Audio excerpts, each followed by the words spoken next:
Good afternoon.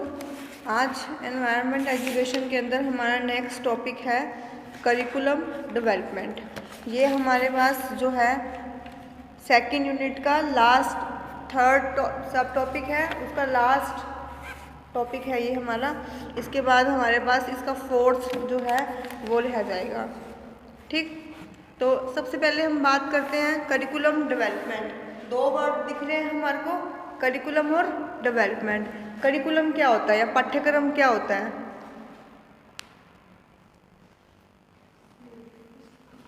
नहीं, syllabus और पाठ्यक्रम में फ़र्क हो। हाँ, करिकुलम के अंदर सब कुछ नहीं, करिकुलम के अंदर हमारी सिलेबस प्लस और को-करिकुलर एक्टिविटीज़ की जितना हमने स्कूल में सीखना है वो सब एक क्लास के अंदर हमने कितना सीखना है वो हमारा करिकुलम डिपेंड करता है। इसके अंदर academic plus non academic activities दोनों आ जाएंगी। एकेडमिक एक्टिविटीज़ के अंदर आपका सिलेबस आ जाएगा, नॉन एक्टिविटीज़ के अंदर क्या आ जाएगा कि जहाँ पर आप स्कूल में आने के बाद प्रेयर की इम्पोर्टेंस है, गेम्स की इम्पोर्टेंस है, या आपको बहुत सारे प्रोजेक्ट मिलते हैं, वो सब कुछ मिलाकर जब उसको मिलता है उसको हम क्या बोलते हैं? करिकुलम। क्लियर? करिकुलम की डेफिनेशंस है, हम देख लेते हैं एक बार। Curriculum is a tool in the hands of the artist to mould his material according to his ideas in his studio. यहाँ पर आर्टिस्ट की बात की है। आर्टिस्ट कौन है? टीचर। कि करिकुलम एक टूल है टीचर के हाथ में कि वो अपने मटेरियल को, मतलब कि अपने स्टूडेंट्स को किस हिसाब से मोल्ड करता है। अब आप लोग देखते हो कि एक स्कूल में बहुत सारे टीचर्स होते हैं, क्या सब सेम काम कराते हैं? नहीं ना, हर किसी का मटेरियल सबके पास सेम है।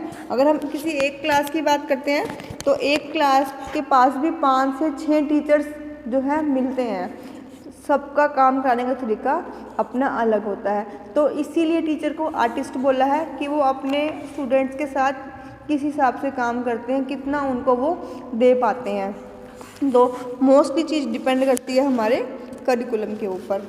ठीक है, आज हमारे पास बहुत कुछ चेंज है।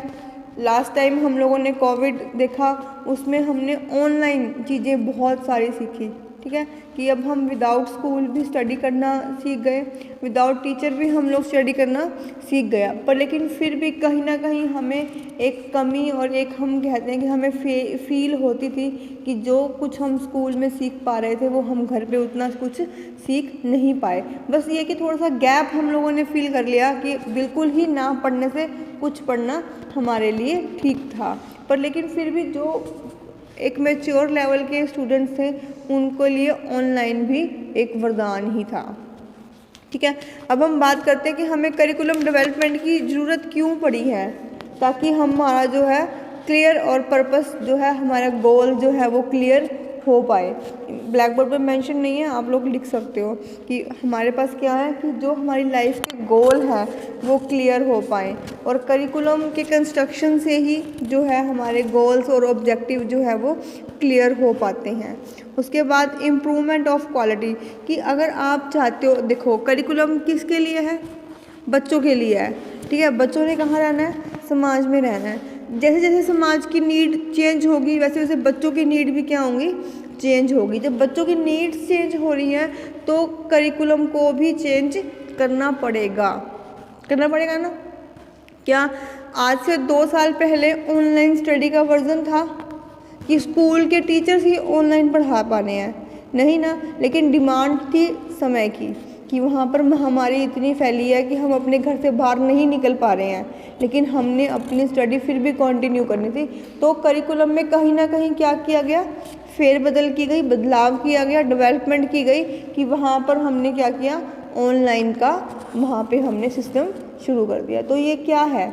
टाइम के अकॉर्डिंगली ज़रूरत है, क्वालिटी इम्प्रूव करने की ज़रूरत थी कि चलो अगर हम बच्चे स्कूल नहीं आ पा रहे तो किसी भी तरीके टीचर्स जो है वो हमारे घरों तक पहुंच पाएँ। ठीक है, उसके बाद है स्ट्रैटेजीज बनानी है लर्निंग और टीचिंग की, तब हमें करिकुलम डेवलपमेंट की ज़रूरत थी। तब हम देख रहे हैं कि हमारा करिकुलम जो है वो चेंज होना चाहिए, स्ट्रैटेजीज जो हैं वो चेंज होनी चाहिए। अभी हम बात कर रहे हैं, पहले क्या था? फेस टू फेस टीचिंग थी, स्ट्रैटेजी चेंज हुई, क्या हो गया? ऑनलाइन टीचिंग हो गई, डिजिटलाइज टीचिंग हो गई। तो इस तरीके से क्या हुआ, हम लोगों का टीचिंग चेंज हो गया, स्टाइल चेंज हो गया। ठीक है, फिर help in selection of learning experiences, जिस हिसाब से हम लोग लर्निंग करेंगे हमारे एक्सपीरियंसेस भी जो है उस हिसाब से चेंज होते रहेंगे। तो हम लोगों ने क्या करना है कि हमने अपनी टाइम के अकॉर्डिंग, अपने सोसाइटी की नीड के अकॉर्डिंग हमने अपना करिकुलम जो है वो डेवलप करना है और करिकुलम हमने चेंज करना है। ठीक है, तो उसी हिसाब से हमारे जो है एक्सपीरियंसेस जो हैं वो बदलते रहेंगे। ठीक, उसके बाद क्या होगा, डिटर्मिनेशन ऑफ एजुकेशनल ऑब्जेक्टिव, हमने अपने एजुकेशन के ऑब्जेक्टिव्स जो है वो गेन करने हैं। वो कैसे होंगे, वो करिकुलम की हेल्प से ही चेंज होंगे कि हमारा करिकुलम चेंज होगा तो हमारे ऑब्जेक्टिव भी चेंज होंगे। अब हमारे ऑब्जेक्टिव चेंज हो रहे हैं तो करिकुलम को भी उस हिसाब से चेंज होना पड़ेगा, चेंज करना पड़ेगा। जब भी हम चेंजेस की बात करते हैं दैट मीन्स कि हम करिकुलम में कुछ ऐड कर रहे हैं या सबट्रैक्ट कर रहे हैं, कि मीन्स हम अपना करिकुलम कंस्ट्रक्ट कर रहे हैं, वहाँ पर हम चेंजेस जो हैं वो लेकर आ रहे हैं। ठीक है, नीड क्लियर है। उसके बाद हम बात करते हैं कि इसके अंदर कौन कौन से एलिमेंट हैं। यहाँ पर हमने डिस्कस किए हैं 5 तरह के एलिमेंट हैं कि जो हमें करिकुलम कंस्ट्रक्शन के लिए या करिकुलम डेवलपमेंट के लिए ज़रूरी है। आप लोगों को ध्यान हो तो आपने लास्ट टाइम भी ये क्वेश्चन किया था, आपकी टीचिंग के अंदर था करिकुलम डेवलपमेंट का क्वेश्चन, अगर ध्यान हो तो।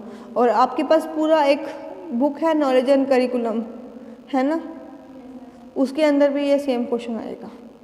ठीक है, जहाँ पर सिर्फ कंस्ट्रक्शन ऑफ करिकुलम डेवलपमेंट की बात आ रही है।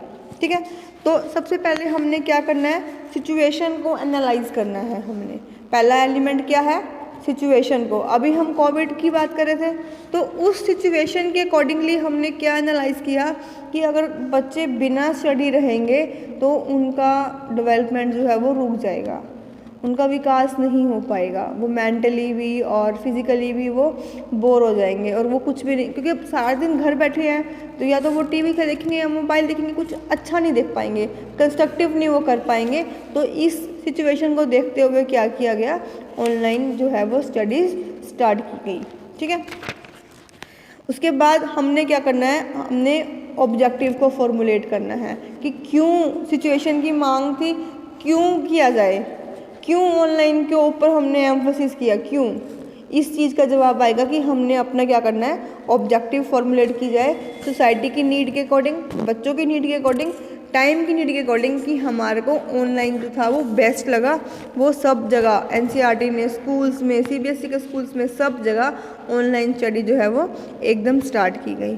उसके बाद कंटेंट को हमने सेलेक्ट करना है कि क्या कंटेंट जो है वो पढ़ाया जाएगा। ठीक है, उसके बाद फिर मेथड्स देखेंगे कि कौन कौन से मेथड्स के थ्रू जो है हमने पढ़ाना है। और लास्ट में हम क्या करेंगे, इवेलुएट करेंगे, देखेंगे कि क्या हमने आउटपुट क्या आई है, कि हमने इतना कुछ किया उसका आउटपुट क्या आया है, कि बच्चों की मेंटल डेवलपमेंट हुई है, बच्चों की फिजिकल डेवलपमेंट हुई है, क्या कुछ जो है आउटपुट निकल के आएगी, वो इवेलुएशन से हम लोग चेक करेंगे। तो इसकी ये ही 2 टॉपिक थे इसके अंदर, कि एक हमने एलिमेंट देखना है करिकुलम डेवलपमेंट के अंदर और एक हमने नीड एंड इम्पोर्टेंस देखनी है। इसका एक टॉपिक बचा है फॉर्मल और नॉन फॉर्मल एजुकेशन। फॉर्मल क्या होता है,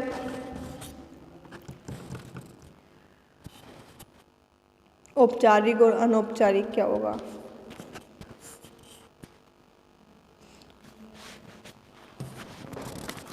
फॉर्मल होता है कि जो सिलेबस, जो करिकुलम प्रिस्क्राइब्ड है, अब आपको स्कूल्स में, कॉलेजेस में जो कुछ पढ़ाया जा रहा है वो क्या है, फॉर्मल एजुकेशन।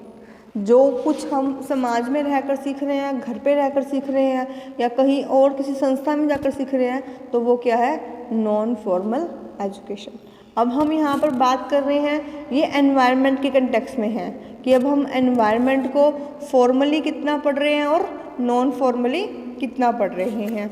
फॉर्मल एजुकेशन जो है is given in schools, colleges और universities, limited to a specific period. अब एक क्लास के लिए कितना टाइम रखा हुआ है हमने, एक क्लास के लिए कितना टाइम रखा हुआ है हमने। अब आप 10th की बात करो या 11th की बात करो तो कितने टाइम पीरियड की है 10th, 1 साल की, तो वो एक स्पेसिफिक पीरियड है, ठीक है। फॉर्मल एजुकेशन जो होगी वो एक स्पेसिफिक पीरियड के लिए होगी और वो क्लास टू क्लास चेंज होगी, ठीक है, और लिमिटेड रहेगी कि वो 1 साल में ही ख़त्म करनी है। क्या आपने सुना है कि किसी स्कूल में 5 साल की 10th है, कि 10th है तो वो 10 साल की है, 5th है तो वो 5 साल की है, नहीं ना। तो एक लिमिटेड पीरियड और शॉर्ट पीरियड होता है जहाँ पर हम बच्चों को पढ़ाते हैं, उसके बाद हम उनको नेक्स्ट क्लास में प्रमोट कर देते हैं और सिस्टमेटिकली जो है वो करिकुलम जो है बच्चों को वहाँ पर कराया जाता है। अब यहाँ पर हम बात करेंगे एनवायरनमेंट की, कि एनवायरनमेंट को पढ़ाने के लिए फॉर्मली क्या कुछ किया गया है और नॉन फॉर्मली क्या किया गया है। तो अगर हम स्कूल्स की बात करते हैं तो बेस्ट अप्रोच क्या है, अवेयरनेस प्रोग्राम। क्या होगा, अवेयरनेस प्रोग्राम, कि बच्चों को वहाँ पर अवेयर कराया जाए ठीक है। उसके बाद उनको वहाँ पे हमने आइडियाज़ देने हैं। फिर curriculum should be constructed taking into account the class and age of the student, कि बच्चों की एज के अकॉर्डिंगली ही करिकुलम जो है वो डेवलप किया जाएगा। फॉर्मली जब हम बात करते हैं लोअर सेकेंडरी लेवल पर क्या होगा कि बच्चों को इतनी एनवायरनमेंट के हर एक एस्पेक्ट की नॉलेज नहीं होती है। At this stage and beyond interdisciplinary approach must be on increasing the knowledge about environmental problems, conservation and sustainable development. यहाँ पर हमने सिर्फ उनको नॉलेज ही इंक्रीज करानी है, डीपली नॉलेज उनको हमने यहाँ पर नहीं देनी है। The medium of imparting environmental education is not only through books, कि जब भी हम एनवायरनमेंट की बात करेंगे तो सिर्फ किताबी शिक्षा जो है वो उनको सफिशेंट नहीं होगी, उनको हैंड ऑन एक्सपीरियंस भी देना बहुत ज़रूरी है। एनसीईआरटी ने भी बहुत सारे प्रोजेक्ट हैं, बहुत सारी ऐसे जो है डिज़ाइन कर रखे हैं जिनसे बच्चों को एक्सपीरियंस मिले किसका, एनवायरनमेंट एजुकेशन का, ठीक है। उसके बाद नॉन फॉर्मल क्या होगा, नॉन फॉर्मल होगा कि आप लोग किसी कैंप में जा रहे हो, आप लोगों ने एनसीसी के कैंप सुने सुने, वहाँ पर क्या होता है, उन कैंप्स में क्या होगा, और ट्रेनिंग दी जाती है। मोस्टली उनसे क्या काम कराया जाता है, क्लीनिनेस का काम कराया जाता है, कि जिस एरिया में उनकी कैंपिंग होगी, मेनली पहाड़ों पर होती है, वहाँ पर वो पहाड़ों पर कैसे रह सकते हैं, उनको स्किल सिखाई जाती है कि अगर आपके पास फायर के लिए कुछ नहीं है तो आप लकड़ियाँ अरेंज करके फायर जला सकते हो, जंगली जानवरों से अपनी रक्षा कैसे कर सकते हो, वो क्लाइंबिंग कैसे कर सकते हो, रॉक क्लाइंबिंग। तो ये सब कुछ उनको क्या दी जाती है, ट्रेनिंग। और ये सब कुछ क्या होगा, एनवायरनमेंट में होगा, बिल्कुल नेचुरल जगह पर उनकी ट्रेनिंग जो दी जाएगी। तो ये क्या है, नॉन फॉर्मल, कि उनको एनवायरनमेंट इश्यूज से डिस्कस कराया जाएगा, वो वहाँ की सफाई करेंगे, रिवर्स के पास उनको ले जाया जाएगा कि वहाँ की लाइफ कैसी होगी, वो सब उनको वहाँ पर बताया जाएगा। तो अब एनवायरनमेंट एजुकेशन जो है वो फॉर्मली भी बच्चों को दिखाई जाती है और नॉन फॉर्मली भी, ठीक है। Thank you.